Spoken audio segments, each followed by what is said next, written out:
Hadirin undangan yang kami hormati, selanjutnya akan kita dengarkan bersama keynote speech Menteri Koordinator Bidang Politik Hukum dan Keamanan Republik Indonesia. Yang terhormat Bapak Profesor Dr. Mahfud MD SH SUMIP, disilakan.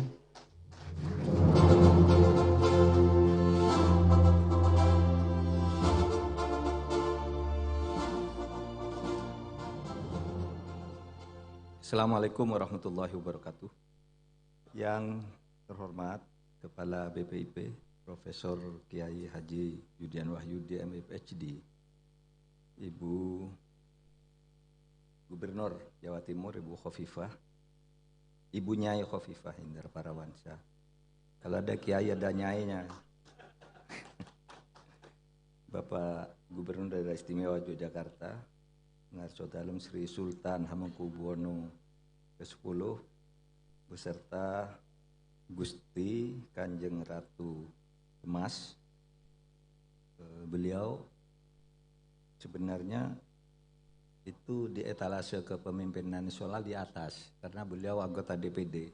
Tapi karena beliau sekarang mendampingi Sri Sultan, maka sebagai istri Sultan Hamengkubuwono X. Kemudian Forkompimda Jawa Timur atau yang hadir di sini ada Pak Maijen TNI Farid Ma'ruf, Bapak Pangdam 5 Brawijaya, kemudian ada Wakapolda Pak Slamet, kemudian ada Pak Aspidmel Kejati Jawa Timur, Kepala Gerakan Peradaban Rektor Unitomo, Deputi Bidang Kesatuan Bangsa Kemenko Polhukam, dan yang lain-lain tidak saya sebut satu persatu. Saudara, saya singkat saja karena kan keynote speech itu namanya pidato kunci. Kunci itu sedikit, kalau terlalu panjang itu namanya pintu. Kunci itu buka pintunya saja. Sedikit. Pertama gini, saudara, kalau dulu Indonesia itu lahir, merdeka, dan melahirkan Pancasila dalam tantangan yang luar biasa hebat Perang Dunia Kedua, kata Pak Zudian tadi, maka kita sekarang sedang akan menghadapi situasi yang kurang lebih sama. Seluruh studi-studi pembangunan di dunia sekarang menyebutkan pada tahun 2023 akan terjadi perfect storm. Itu bencana ekonomi yang luar biasa. Tidak akan terhindarkan. Tahun 2023 ini, kalau kita tidak setangguh tahun 45, ya mungkin kita gagal.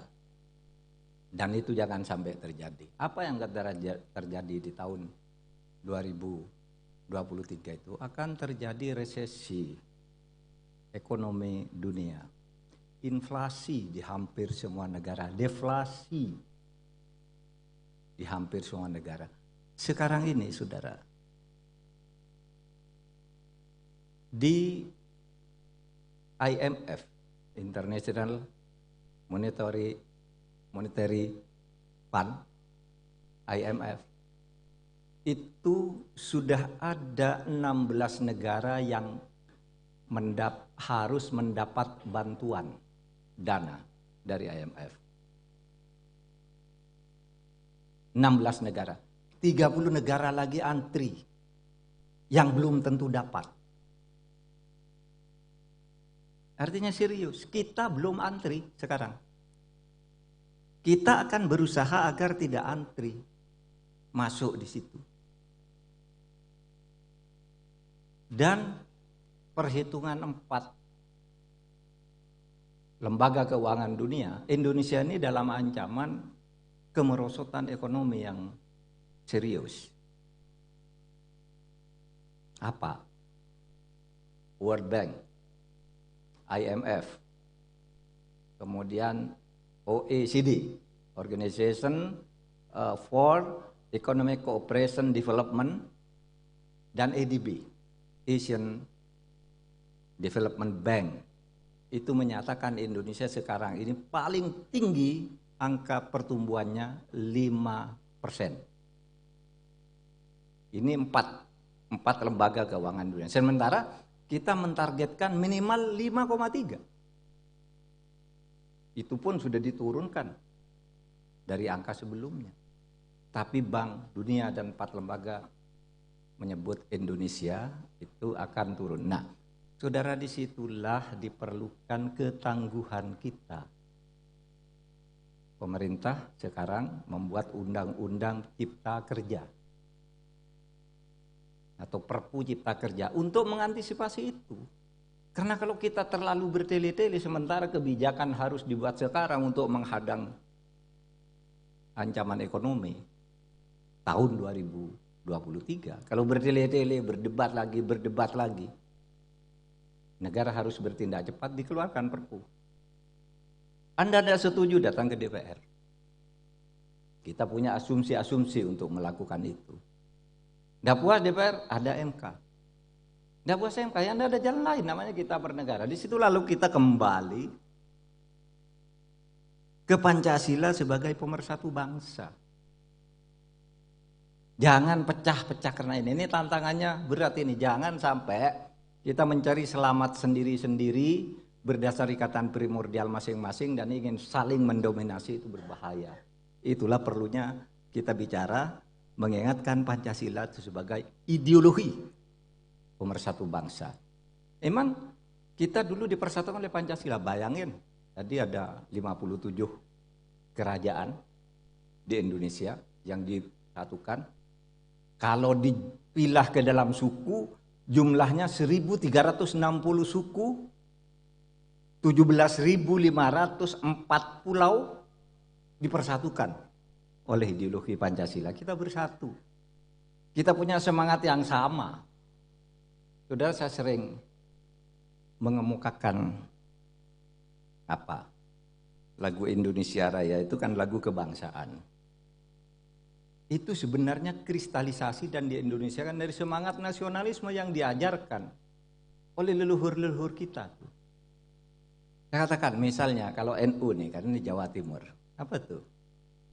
Ngajarkan hubul waton. Ya lal waton, ya lal waton, ya lal waton. Hubul waton minal iman, Indonesia biladi. Jadi ya bicara kebangsaan, cinta tanah air. Di Aceh,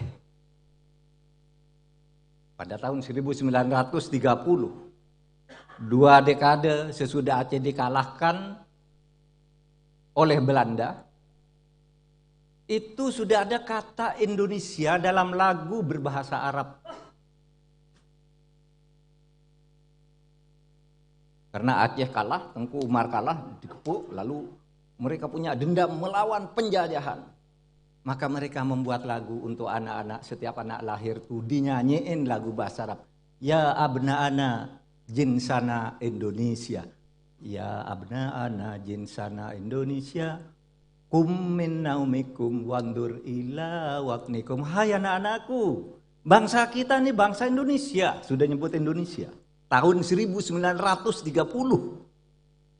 Kum min naumikum. Bangun kamu. Jangan tidur melulu. Perjuangkan kemerdekaan tanah airmu. Coba. Aceh. Kan sama tuh. Bangunlah jiwanya, bangunlah badannya. Sama. Indonesia biladi sama. Negeri ini kata orang NU, Indonesia ini adalah negara kita. Sama kata orang Aceh tahun 1930. Kemudian ada lagi. Sama, lagu-lagu kebangsaan itu entah berbahasa Arab, berbahasa apa sama. Coba, di Aceh itu juga ada lagu begini. Watoni anta abunli salisun min abawa ini. Wahai tanah airku, engkau adalah ayahku. Engkau adalah orang yang ketiga, orang tua yang ketiga sesudah ayah dan ibuku. Ayah, ibu, tanah air. di Aceh. Kalau di Madura Pak Jawawi, bapak, ibu, berapa? Bapak, bapu, guru, ratoh.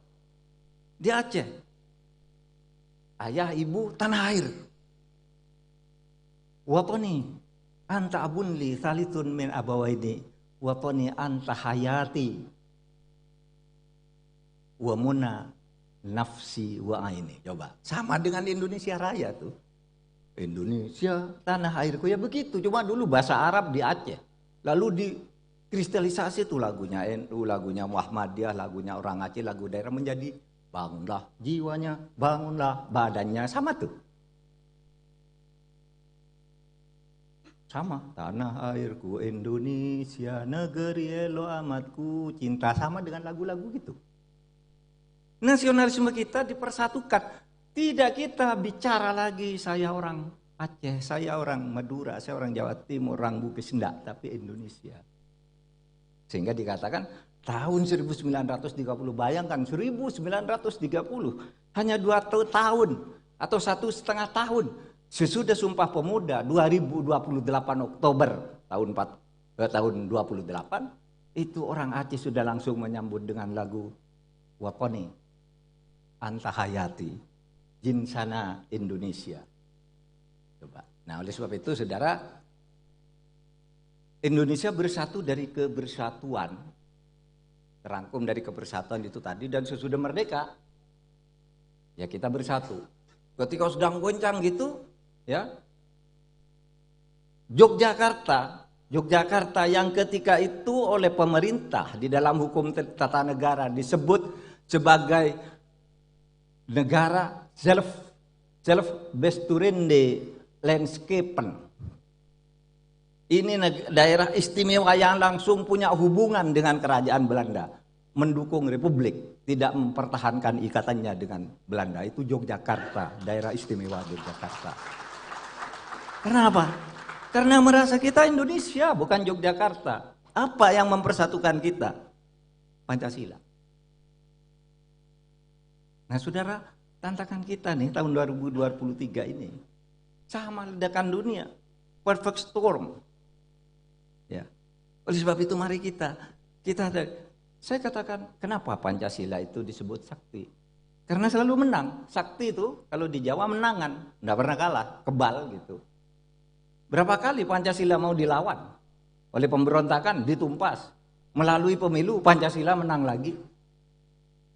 Macet, pertentangan politik, udahlah jangan begitu, itu bertentangan dengan Pancasila, bersatu lagi kita. Mudah-mudahan ke depannya kita tetap seperti ini dengan apa? Mempertahankan nilai-nilai yang terkandung dari Pancasila, yang itu merupakan kristalisasi dari nilai-nilai budaya, nilai-nilai keadaban yang tumbuh di tengah-tengah masyarakat Indonesia. Itulah kalau mau sumpah peradaban. Bagaimana nilai-nilai Pancasila? Itu digali kan oleh Bung Karno itu, lalu dirumuskan, oh ini Pancasila namanya. Ini yang banyak ini namanya bangsa, kebangsaan kita. Dasarnya Pancasila. Orang Pancasila bertuhan ya, ketuhanan yang Maha Esa. Dasarnya apa? Kemanusiaan. Atau ketuhanan itu melahirkan sikap-sikap kemanusiaan tapi bersatu untuk kepentingan kelompok masyarakat sendiri yang disebut geopolitik. Dan geopolitik itu harus diatur secara musyawarah agar timbul keadilan sosial bagi seluruh rakyat. Nah gitu kira-kira sejarah Pancasila itu yang kemudian disebut sebagai kristalisasi tertinggi dari peradaban suku-suku di Indonesia itu ya Pancasila. Demikian saja dari saya, karena sebenarnya jadwal saya itu selesai berpidato jam 9:30. Ini sudah 10:30. Waktunya sudah lewat, masih banyak acara kita. Terima kasih. Assalamualaikum warahmatullahi wabarakatuh. Mohon berkenan Bapak Menko Polhukam untuk tetap di atas panggung. Mohon izin untuk tetap di atas panggung karena sesaat lagi akan dilaksanakan penyerahan plakat. Dan kami turut mengundang Ketua Gerakan Peradaban Indonesia. Mohon berkenan dengan hormat Kepala BPIB Republik Indonesia. Mohon berkenan Gubernur Jawa Timur untuk bersama-sama berada di atas panggung. karena akan dilaksanakan penyerahan plakat oleh Ketua Gerakan Peradaban Indonesia.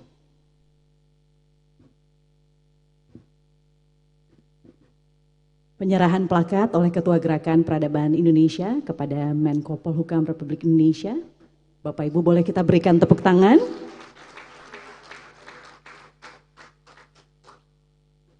Kemudian diserahkan juga kepada Kepala BPIB Republik Indonesia. Boleh kita berikan tepuk tangan Bapak Ibu sekalian.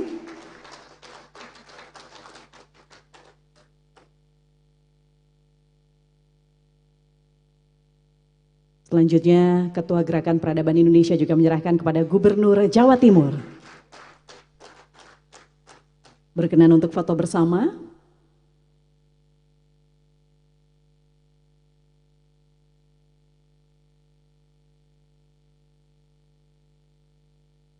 Bapak dan Ibu untuk memberikan semangat, sekali lagi boleh kita berikan tepuk tangan. Foto bersama selesai, matur nuwun, kami silahkan untuk kembali ke tempat.